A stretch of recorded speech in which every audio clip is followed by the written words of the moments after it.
Doctor Baburao Upadhyay लिखित साहित्यिक फेरफटका म्हणजे साहित्य चळवळीचे मुक्तचिंतन.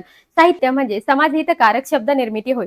अशा साहित्य चळवळीत 50 वर्षापासून कार्यरत असणारे ज्येष्ठ साहित्यिक डॉक्टर बाबुराव उपाध्याय लिखित साहित्यिक फेरफटका हे पुस्तक म्हणजे साहित्य चळवळीचे तत्कालीन प्रतिबिंब असून ते एक मुक्तचिंतन असल्याचे मत श्रीरामपूर महाराष्ट्र साहित्य परिषद शाखेचे माजी कार्याध्यक्ष प्राचार्य टी.ई. शेळके यांनी व्यक्त केले. श्रीरामपूर येथील माऊली वृद्धाश्रमात डॉक्टर बाबुराव उपाध्याय यांच्या साहित्यिक फेरफटका या पुस्तकाचा प्रकाशन समारंभ, सेवाभावी व्यक्तिमत्वाच्या सन्मान सोहळा आणि अभिजात मराठी भाषा मुक्तचिंतन कार्यक्रमांचे आयोजन करण्यात आले होते.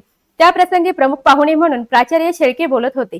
अध्यक्षस्थानी माजी तहसीलदार व शिर्डी विमानतळाचे तत्कालीन अधिकारी गुलाबराव पादीर होते.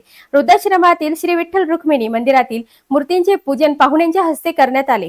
डॉक्टर बाबुराव उपाध्याय यांनी माजी प्राचार्य टी.ई. शेळके, पत्रकार बाबासाहेब चेडे यांच्या सेवा कार्याचा परिचय सांगून पुस्तक निर्मितीची कथा विशद केली. पुष्पा प्रकाशनचे प्रकाशक सुखदेव सुकळे यांनी पुस्तकाचा परिचय करून दिला.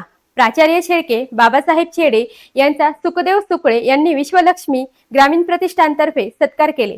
प्राचार्य शेळके यांनी आपल्या मनोगतात पुढे सांगितले की माऊली वृद्धाश्रम आणि जानकी अनाथ विद्यार्थी वसतिगृह म्हणजे श्रीरामपूर मधील एक लोकसेवा भक्तीचे तीर्थस्थळ आहे. या तीर्थस्थळांचे प्रमुख सुभाष वाघुंडे आणि कल्पनाताई वाघुंडे यांनी आपले सर्वस्व अर्पण करून हे तीर्थस्थळ उभे केले आहे. अशा सेवाभावी तीर्थस्थळी डॉक्टर बाबुराव उपाध्याय यांच्या पुस्तकाचा प्रकाशन सोहळा म्हणजे एक अमृत पर्वणी आहे. निराधार, वृद्ध, विद्यार्थी यांना एक जीवन संजीवनी देणारा हा मराठी भाषेचा सन्मान आहे. त्याबद्दल त्यांनी आनंद व्यक्त केला. यावेळी उंबरगावचे उद्योगपती आणि देणगीदार हरीश शेठ भोसले यांचा सत्कार करण्यात आला.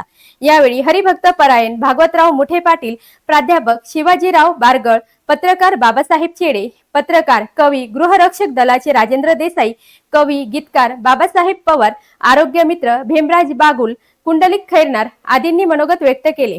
प्राचार्य शेळके यांनी माऊली वृद्धाश्रम, डॉक्टर कैलास पवार यांच्या भूमी फाउंडेशन सेवा कार्यास धनादेश प्रदान केले. दत्तात्रय खिलारी, शुभम नामेकर, संतोष भालेराव, वृद्धाश्रमातील माता भगिनी, विद्यार्थी यांनी नियोजन केले. कवी संमेलन, अभिजात मराठी भाषा मुक्तचिंतन सादर झाले. सूत्रसंचालन डॉक्टर बाबुराव उपाध्याय यांनी केले, तर माऊली वृद्धाश्रमाच्या सचिव कल्पनाताई वाघुंडे यांनी आभार मानले. ऑस्कर न्यूज साठी रेणुका ढमाले सह अनिकेत.